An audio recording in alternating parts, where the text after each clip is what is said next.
Cari amici, ben ritrovati, nuova puntata di Eventi al Territorio. Quest'oggi torniamo a Pederobba, siamo esattamente a Onigo di Pederobba e siamo col comitato festeggiamenti di Onigo.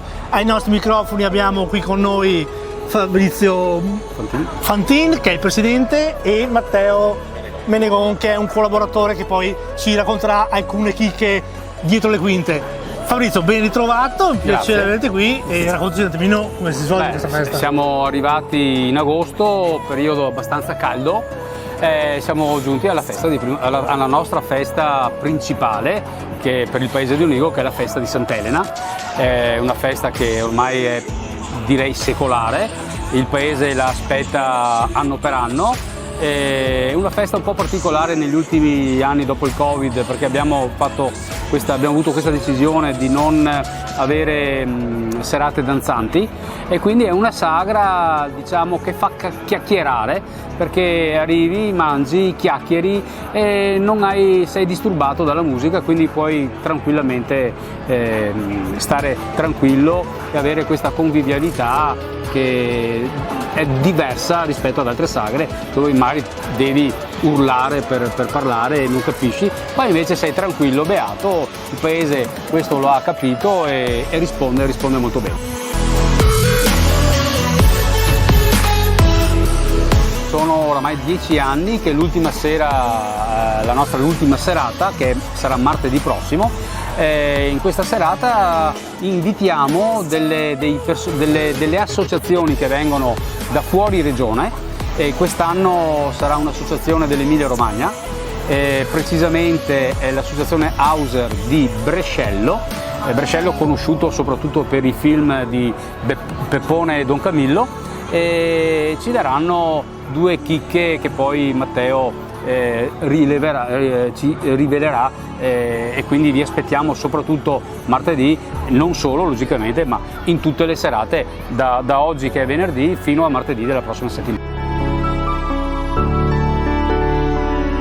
Beh, è una tradizione per noi, sia questa festa sia il volontariato. Abbiamo oltre 30 associazioni nel nostro comune e un grande spirito di comunità che ci consente di coltivare queste che sono tradizioni che non vanno abbandonate. Il ringraziamento quindi va a tutti quei volontari che in piena estate decidono di spendere il loro tempo per tenere vivo questo senso di comunità, questo spirito di comunità che consente a paesi come il nostro di continuare ad essere una comunità solidale ed unita.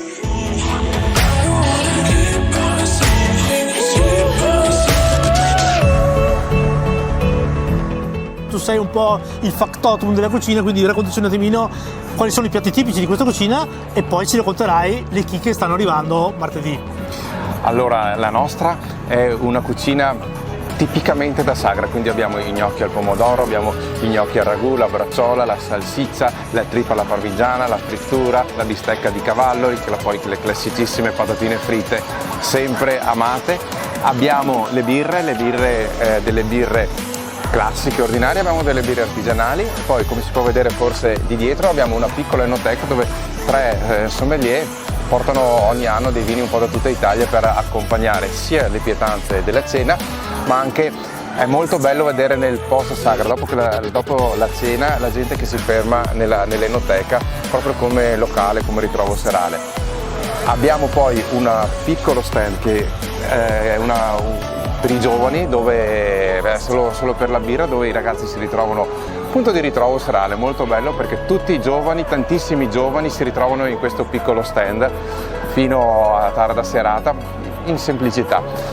E alla fine, come anticipavano, abbiamo gli amici di Brescello che verranno a trovarci martedì e ci porteranno due loro specialità, il gnocco fritto e lo stracotto di guancialino di maiale. Vengono qui, saranno 11 persone che vengono appositamente, staranno qui alcuni giorni con noi e poi appunto ci porteranno queste loro specialità da condividere con noi, come diceva Fabrizio, il presidente.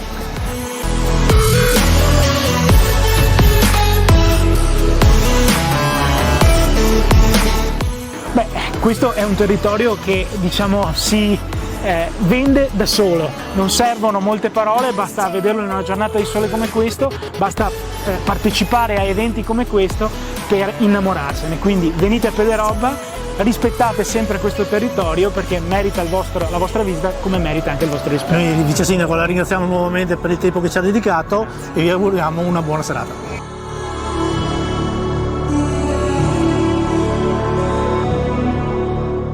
Un ringraziamento va sicuramente a tutti i volontari che lavorano alla Sagra, ripeto, volontari quindi a titolo gratuito, che vengono qui, che si divertono e lavorano. Ma soprattutto un grazie a tutti quei ragazzi che vanno dai 13-14 anni ai 20 in più, che sono qui a far festa, la loro festa del paese, ma sono qui a lavorare. Quindi un grazie veramente, veramente di cuore a loro che ci aiutano e senza di loro non sicuramente potremmo fare queste cose. Esatto, quindi anche se aspettate qualche minuto la birra, aspettatela e chiacchierate volentieri, anche perché qui, come ha detto, alla Sagra non c'è musica, quindi potete chiacchierare tranquillamente. Certo. Matteo, Fabrizio, diamo appuntamento a martedì per i nostri amici di Brescello che vengono a portarci degli ottimi piatti, quindi vi aspettiamo martedì. Martedì sera con Brescello. Solo martedì, anche sabato, domenica, lunedì. Esatto, e noi ci vediamo alla prossima puntata.